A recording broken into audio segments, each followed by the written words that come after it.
What's up, Koopalings? I'm Rich, this is Sam. Hey everybody. Welcome to the very first Nintendo Nation. It's basically IGN's video source for all things Nintendo. Latest news, latest opinions. Pretty cool. Yeah, that's right. And right now I'd be saying our catchphrase, but we don't have one because this Yeah. is brand new and we haven't thought of one. So. Yeah, maybe we'll just hijack we need your Beyond help. over and over. Yeah, and we over. could. Yeah, well, or we could use Craig Way, but Craig's been gone. Craig, for a wait, long yeah, time, that so it's not doesn't work as well either. Anyway, we got some big news. Yeah, so overnight, Nikkei basically reported that Nintendo is allegedly planning on unifying its hardware divisions. They're bringing them together, possibly to integrate these two systems more, according to the source. Yeah, I mean, if you look at Wii U, I mean, it's practically a portable that's attached to a console, you know? And I mean, like, I think most people's misperception about that system is like, well, why can't I take this tablet with me somewhere far away? And I think Nintendo's slowly starting to realize, maybe a little too late, maybe, we'll yeah. see. I mean, both systems are out already. Yeah, exactly. They're already out. But, I think Nintendo's starting to think, well, we're kind of getting to this era where our portables need to be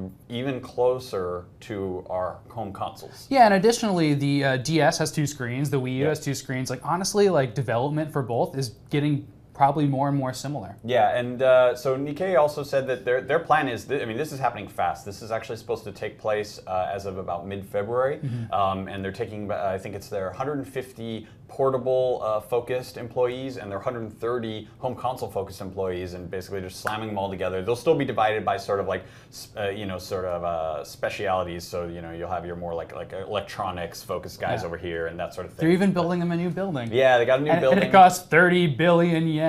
Yeah, which is like, I don't know, $5 here. I'm not sure how much that is. It's a cardboard box. When you see next that to the figure, you're like, headquarters. oh, that's going to be a lot of room. Yeah, it's just like, it's as big as this room or something like that. So, and the article also stressed the fact that, Wii U technically actually already has the ability to interface with the 3DS. We know that, as of we last heard at least, that we haven't seen it implemented in any interesting ways. We have not seen any implementation. And the last time we saw good implementation of, portable system and console, it's kind of like the Game Boy Advance era, right? Yeah, they've been trying to do this for a long time. And they pushed it hard. There was an entire E3 that was focused on infamous Pac-Man, Pac-Man Versus that had the Game Boy Advance controlling Pac-Man, while the GameCube produced ghosts chasing him. I mean, like the whole idea is really cool. Yeah. But we've started to see that a lot more with like online gaming. So this is kind of like an in the living room setup, right? Where you want to have even more screens in your same living room. It's kind of interesting. Could we have 4 3DSs, 2 screens for your Wii U? I mean, it's like, how many screens are we going to have in our living room? The strangest thing is that Nintendo traditionally has been the one publisher that's been both doing portable and console gaming for decades now, literally.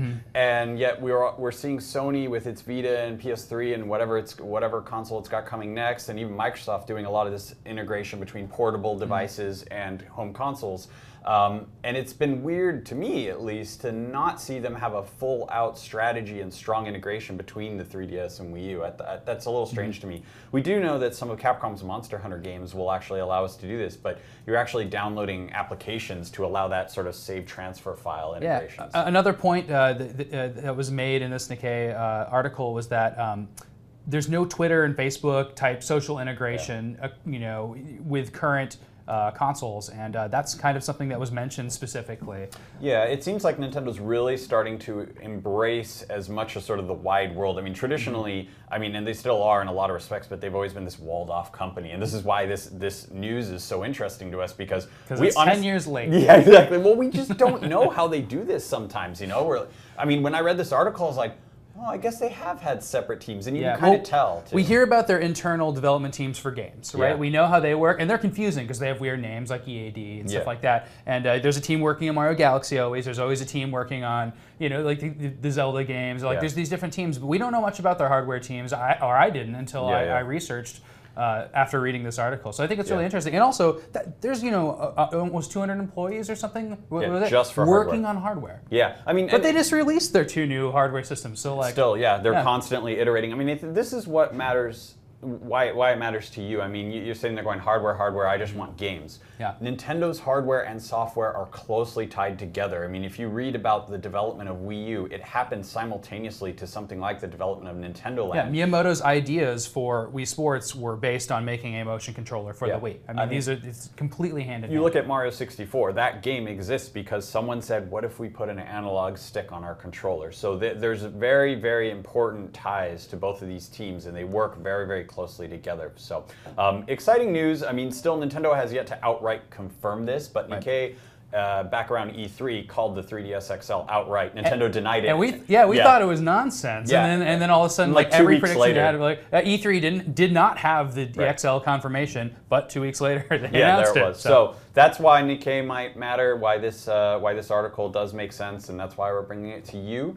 For all things Nintendo, keep it right here on IGN.